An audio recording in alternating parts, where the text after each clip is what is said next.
Halo adik-adik, jumpa lagi dengan kami, dengan Lose Sekolah Minggu. Di dalam acara Sekolah Minggu pada hari ini, Lose ditemani dengan Rahel dan juga Mika. Ya, bersama kita akan memulai ibadah Sekolah Minggu pada pagi hari ini. Sebelum kita mulai, mari kita sama-sama berdoa. Mari kita berdoa.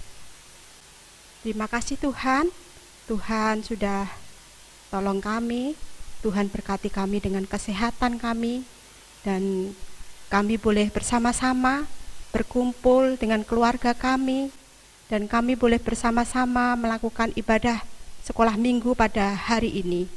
Tuhan, berkati kami, berkati Lose-Lose yang akan mengajarkan kepada kami, sehingga kami boleh mengerti akan firman-Mu dan kehendak-Mu. Kami bersyukur, kami berdoa hanya dalam nama Tuhan Yesus. Tuhan, pada saat ini kami juga berdoa untuk saudara-saudara kami yang sedang mengalami bencana kebanjiran. Tuhan juga berkati mereka, sehingga mereka boleh beribadah dan boleh hanya mengandalkan Engkau dalam kehidupan mereka. Hanya dalam nama Tuhan Yesus, kami sudah berdoa dan bersyukur. Amin. Ya. Adik-adik, kita mulai ibadah Sekolah Minggu ini dengan kita menyanyikan lagu Aku Istimewa. Adik-adik masih ingat kan lagunya? Mari kita menyanyikan.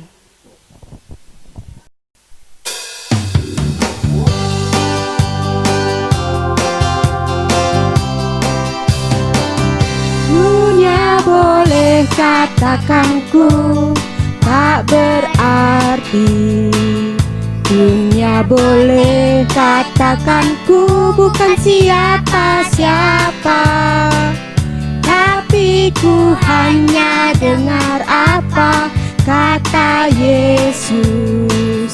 Dia katakan ku istimewa, ku istimewa, karena aku miliknya. Ku istimewa, berharga di matanya. Ku istimewa, Yesus mengasihiku. Dia lahir dalam hatiku dan jadikanku istimewa. Dunia boleh katakanku tak berarti, dunia boleh katakanku bukan siapa-siapa, tapi ku hanya dengar apa kata Yesus. Dia katakan ku istimewa, ku istimewa, karena aku miliknya. Ku istimewa, berharga di matanya. Ku istimewa, Yesus mengasihiku. Dia lahir dalam hatiku dan jadikanku istimewa. Ku istimewa, karena aku miliknya. Ku istimewa, berharga di matanya. Ku istimewa, Yesus mengasihiku. Dia lahir dalam hatiku dan jadikanku istimewa.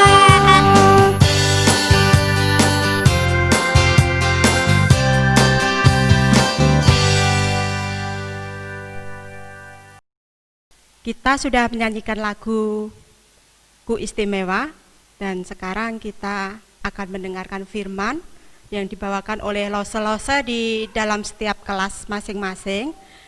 Sebelumnya kita akan menyanyikan lagu kedua, yaitu Berani Tampil Beda. Mari kita menyanyikan.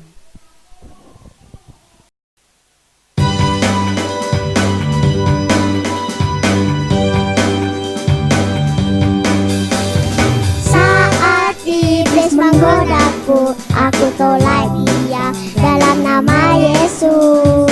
Saat iblis mengguyurku, aku berdoa dalam nama Yesus. Ku kuat karena kasih-Nya, firman-Nya teguhkanku. Ku berdiri sebagai pemenang. Aku berani tampil beda. Saat iblis menggodaku, aku tolak dia dalam nama Yesus. Saat iblis merayuku, aku berdoa dalam nama Yesus.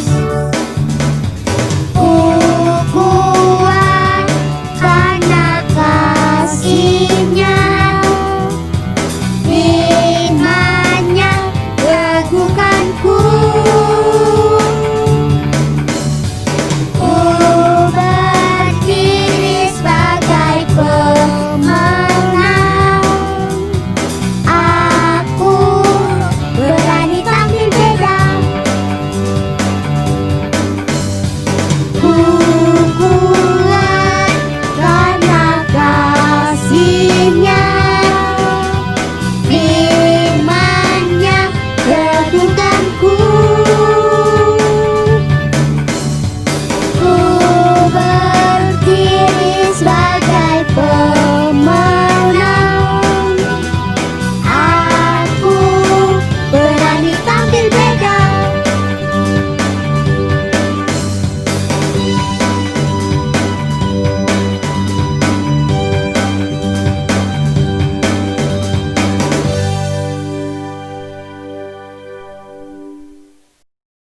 Shalom adik-adik, selamat hari Minggu. Bagaimana kabar adik-adik sekalian? Saya harap kita semua dalam keadaan yang baik-baik saja ya. Mari pada saat ini kita akan bersama-sama mendengarkan dan belajar tentang firman Tuhan. Sebelumnya mari kita bersama-sama bersatu di dalam doa. Ya Tuhan, Allah Bapa yang baik, kami bersyukur dan berterima kasih untuk kesempatan yang indah ini. Tuhan kembali kumpulkan kami untuk bersama-sama memuji Tuhan dan mendengarkan firman Tuhan serta belajar mengenai apa yang Tuhan mau dalam hidup kami. Tolong pimpin kami ya Tuhan.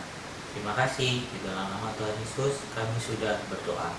Amin. Nah adik-adik, minggu kemarin kita sudah belajar tentang firman Tuhan bersama Rosa Jonathan. Apa ada yang masih ingat pelajaran firman Tuhan minggu kemarin? Tentang siapa?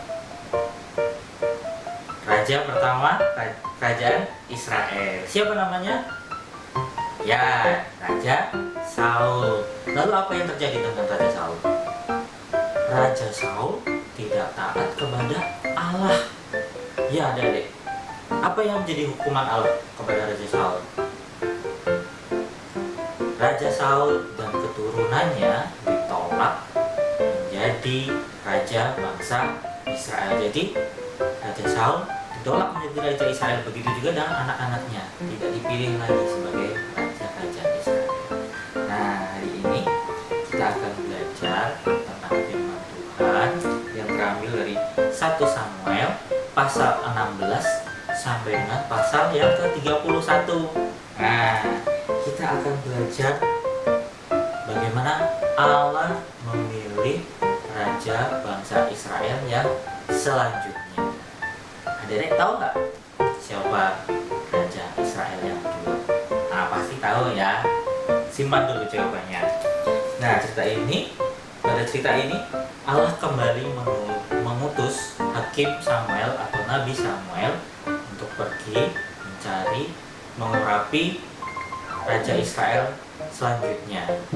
Samuel disuruh ke kota Bethlehem, ke rumah orang yang bernama Isai. Nah, saat Samuel sampai di sana, waktu Samuel melihat anak pertama dari Isai, Samuel melihat Wah, Samuel berpikir ini pasti yang akan dipilih Allah menjadi raja. Kenapa? Karena anak pertama Isai ini bertubuh besar, tegap, dan gagah. Pasti cocok untuk menjadi seorang raja. Tetapi Allah berkata, bukan yang dilihat manusia yang dilihat Allah. Manusia melihat apa yang di depan matanya, tetapi Allah melihat hatinya. Ternyata adik-adik juga sudah tahu ya, mungkin yang dipilih, yang diurapi menjadi Raja Israel yang kedua oleh Allah adalah anak Isai yang paling kecil, yang paling lucu, bernama Daud. Ya, lalu Allah menyuruh Samuel mengurapi Daud. Nah, di sini adik-adik bisa sambil melihat lembar carita Huyuk yang sudah dibagikan di halaman yang pertama tentang Saul dan Daud. Nah, kita bisa lanjutkan ceritanya, nanti adik-adik perhatikan dan bisa isi apa yang menjadi cerita keseharian dari Saul dan Daud di lembar carita Huyuk yang di atas ya. Oke. Nah, setelah itu terjadilah di mana Saul diganggu oleh roh jahat. Lalu atas usul dari para pegawainya, Saul disuruh mencari orang yang bisa bermain kecapi untuk menenangkan jiwanya. Lalu Saul memerintah pegawai-pegawainya untuk mencari orang yang bisa bermain kecapi, dan dibawanya lah Daud ke istana kepada Saul untuk bermain kecapi. Saat Daud bermain kecapi, disitulah jiwanya tenang dan roh jahat pergi dari pada Saul. Di situ Saul sangat menyayangi Daud dan menjadikannya pelayan pribadinya Saul. Lalu setelah beberapa waktu kemudian, datanglah bangsa Filistin menyerang bangsa Israel. Nah, disinilah terjadinya peperangan antara Daud melawan raksasa yang bernama siapa? Raksasa Goliat. Nah, kisah inilah yang isinya Daud melawan raksasa Filistin bernama Goliat, di mana Daud memenangkan pertarungannya bersama raksasa Goliat hanya dengan menggunakan senjata apa? Umban atau ketapel yang diisi dengan batu. Ya, di sini Daud bisa mengalahkan Goliat hanya menggunakan ketapel dan batu. Ya, gambarnya seperti ini ya, nanti adik-adik bisa lihat sendiri. Nah, setelah kemenangan Daud menjadi anggota dari istana Saul. Daud dibawa Saul ke istananya, dan dalam istana itu Daud bertemu dengan anaknya Saul yang bernama Yonatan. Di situ Yonatan sangat mengasihi Daud, dan Daud juga sangat mengasihi Yonatan, dan mereka menjadi sahabat yang sangat dekat. Disitulah Yonatan tahu bahwa Daudlah yang nantinya akan menjadi raja Israel yang selanjutnya menggantikan ayahnya Saul. Dan Yonatan percaya akan pilihan Allah, dan Yonatan akan berjanji setia kepada Daud, menolong Daud, membantu Daud, dan dia akan menjadi pelayannya Daud suatu saat nanti. Nah, di situ juga adik bisa melihat nanti di bawah di lembar carita Huyuk, di mana Daud dan Yonatan bersahabat dan mengikat janji. Nah, tetapi apa yang terjadi? Saat itu Daud disuruh oleh Raja Saul untuk memimpin pasukan bangsa Israel melawan bangsa-bangsa yang berperang kepada bangsa Israel. Dan di situ saat kepemimpinan Daud, bangsa Israel terus menang.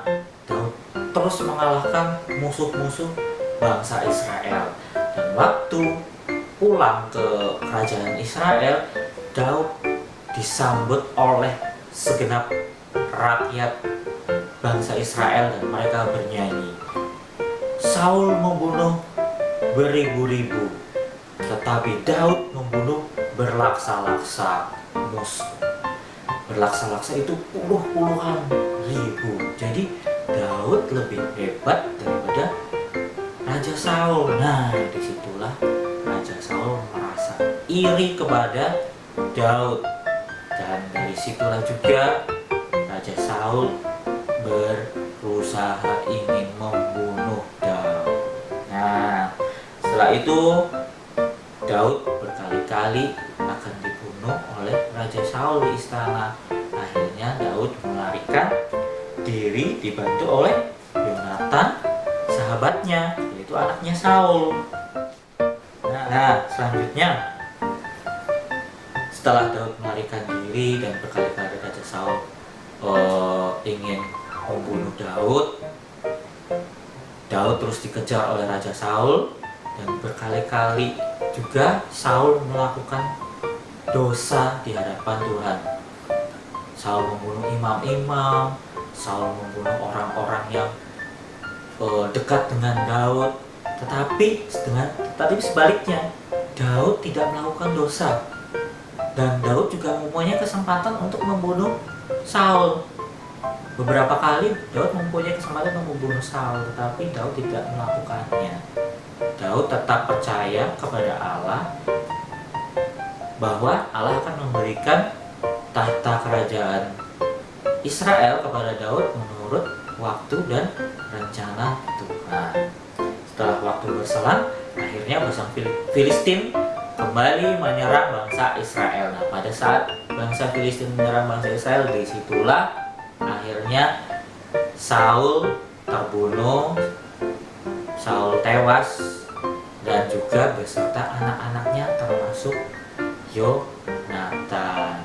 Nah, adik-adik, cerita tentang hari ini diselesaikan dengan Saul yang mati bersama anak-anaknya. Mungkin menyedihkan ya, tetapi di minggu-minggu yang akan datang kita akan belajar bagaimana Allah memakai Daud untuk melakukan rencananya di dunia, memberikan juru selamat, menebus dosa-dosa kita. Kita akan melihat beberapa cerita ke depan. Nah, adik-adik, melalui kisah ini kita bisa melihat bagaimana Allah memelihara bangsa Israel dengan sungguh luar biasa. Kita juga bisa menjadi seperti Daud. Kita bisa meminta pertolongan Tuhan supaya kita bisa menjadi anak-anak yang berkenan di hati Tuhan, seperti Daud itu ya. Daud adalah seorang yang berkenan di hati Allah. Tetapi Daud bukanlah orang yang sempurna. Daud juga bisa melakukan dosa, tetapi dengan imannya Daud bertobat dan tidak melakukan dosa itu lagi, dan berjanji akan menjadi orang yang berkenan di hadapan Tuhan. Nah, seperti Tuhan Yesus Kristus. Tuhan Yesus Kristus pada saat dia dicobai di padang gurun oleh iblis, Tuhan Yesus dijanjikan suatu kerajaan dunia, kekayaan dunia. Dunia akan diserahkan kepada Tuhan Yesus oleh iblis, tetapi dengan syarat Tuhan Yesus mau menyembah iblis dan meninggalkan Allah. Tetapi apa yang Tuhan Yesus lakukan? Tuhan Yesus menolak tawaran iblis, dan dia memilih jalan mati di atas kayu salib, menebus dosa manusia, turun ke kerajaan maut. Tapi pada hari yang ketiga Tuhan Allah memenangkannya, bangkit dari kematian, jadi penebus kita yang hidup. Nah, sungguh luar biasa ya apa yang menjadi teladan Tuhan Yesus dalam hidup kita. Dan kita juga bisa memohon kepada Tuhan menolong kita supaya kita bisa menjadi anak-anak yang berkenan di hati Tuhan. Apa contohnya loh, Sam? Ya, contohnya pasti kita menjadi anak yang nurut terhadap perintah orang tua. Kita terus belajar firman Tuhan, rajin ke gereja, rajin berdoa, kita sayang kepada saudara-saudara kita, sayang kepada keluarga kita, dan juga kita rajin belajar. Ya, demikian cerita firman Tuhan kita pada hari ini. Untuk ayat hafalannya, kita bersama-sama akan menghayat hafalannya ya, yang terambil dari 1 Samuel pasal yang ke-16 ayat yang ke-7b.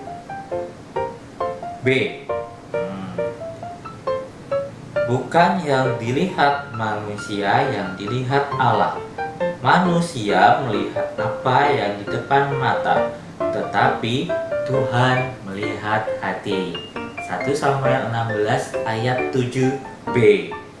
Baik adik-adik, nanti ayat hafalannya bisa dikirim melalui video di grup WA kita ya. Oke, sekarang kita mari bersama-sama kita tutup di dalam doa. Tuhan Yesus, kami bersyukur dan berterima kasih untuk firman yang sudah Tuhan sampaikan. Biarlah kami, anak-anak-Mu, boleh sungguh-sungguh menjadi anak-anak Tuhan, meminta pertolongan Tuhan di dalam doa, supaya kami bisa menjadi anak-anak yang berkenan di hati Tuhan. Terima kasih ya Tuhan. Sebentar lagi kami akan menutup ibadah ini. Biar Tuhan yang tolong. Kami juga menyerahkan situasi pada saat ini dalam musim hujan. Banyak musibah yang terjadi, tetapi kami percaya Tuhan terus menolong kami. Kami juga berdoa untuk saudara-saudara, teman-teman kami yang terkena musibah Tuhan. Kiranya Tuhan tolong Tuhan seperti Tuhan menolong kami masing-masing. Terima kasih ya Tuhan, di dalam nama Tuhan kami Yesus Kristus kami sudah berdoa dan mengucap syukur. Haleluya, amin. Sampai jumpa adik-adik, selamat hari Minggu.